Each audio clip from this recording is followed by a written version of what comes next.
संपले जरी श्वास श्रेयस ते परत घेऊन येईन.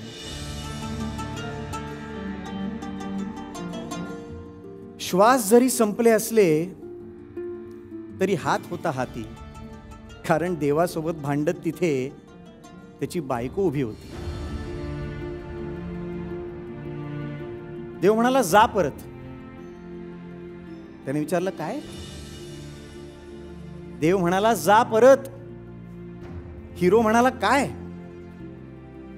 आईच्या मनात मायेची, रसिकांच्या मनात प्रेमाची, मुलीच्या मनात ओढीची आणि बायकोच्या मनात साथीची अजून धडधड चालू आहे.